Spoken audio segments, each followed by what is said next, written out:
Report के अनुसार साल 2024 में दुनिया भर में 124 पत्रकारों की हत्याएं कर दी गई। अभी हाल ही में उत्तर प्रदेश में मुकेश चंद्राकर नाम के एक पत्रकार की हत्या कर दी गई। आपने देखा होगा, हाल ही में हुए दिल्ली चुनावों में एक पत्रकार बंधु की वीडियो सामने आई, जिसमें वह दिल्ली की एक मुख्य पार्टी का बड़ा नेता जो समाज विशेष से भी आता है, उसने पत्रकार को धमकी दी जो कैमरे पर रिकॉर्ड हो गई।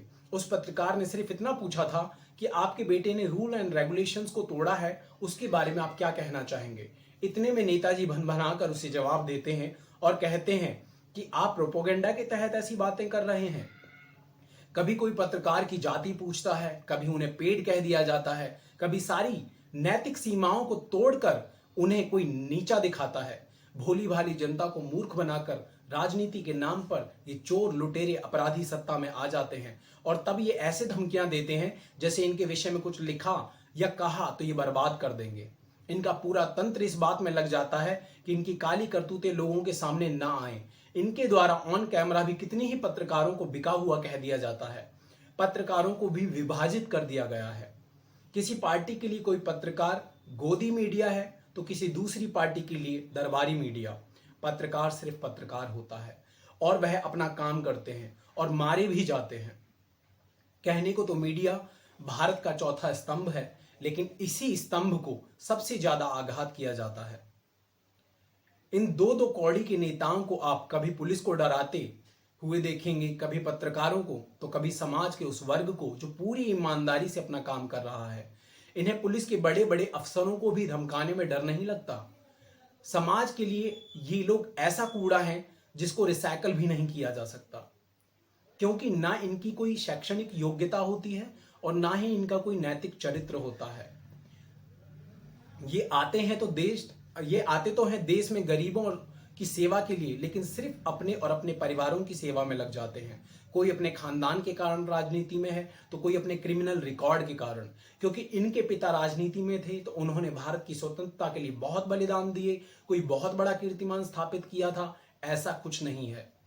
इनके बाप दादे भी देश को लूटते, बेगुनाहों पर गोलियां चलवाते हुए उन्हें मौत के घाट उतारते हुए आए और ये भी यही करना चाहते हैं। क्योंकि इनके पिता राजनीति में थे तो इनका जन्म सिद्ध अधिकार है राजनीति में आना। इनकी इतनी योग्यता भी नहीं होती कि इन्हें कोई काम पर भी रख सके। इनकी योग्यता गुंडई, माफियागिरी, वसूली, अपराध, अपने स्वार्थ के लिए कितने ही लोगों को मार देना, इसमें ज्यादा होती है। शर्मनाक है लेकिन सत्य है। भारत की राजनीति में ज्यादातर वो लोग होते हैं जिन पर क्रिमिनल केसेस चल रहे होते हैं।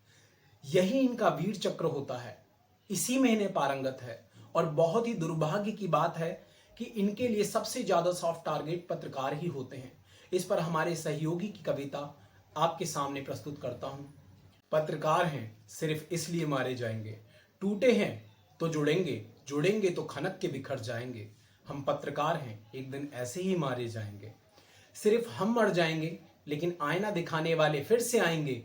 देश रहेगा, नेता रहेंगे, पर चौथे स्तंभ की कुछ ईंटें बिखर जाएंगे। पत्रकार हैं हम, ऐसे ही मारे जाएंगे। शव हमारे कभी कभी गली, कभी चौराहे, कभी चौक पर, कभी गटर में पाएंगे। हम पत्रकार हैं जनाब, एक दिन ऐसे ही मारे जाएंगे। विनीत कुमार की कलम से दुनिया को छोड़कर जाने वाले मेरे पत्रकार बंधुओं को समर्पित। हम चाहते हैं कि आप हमारे चैनल को सब्सक्राइब करें, लाइक करें और बेल आइकन को दबाना बिल्कुल ना भूलें। धन्यवाद।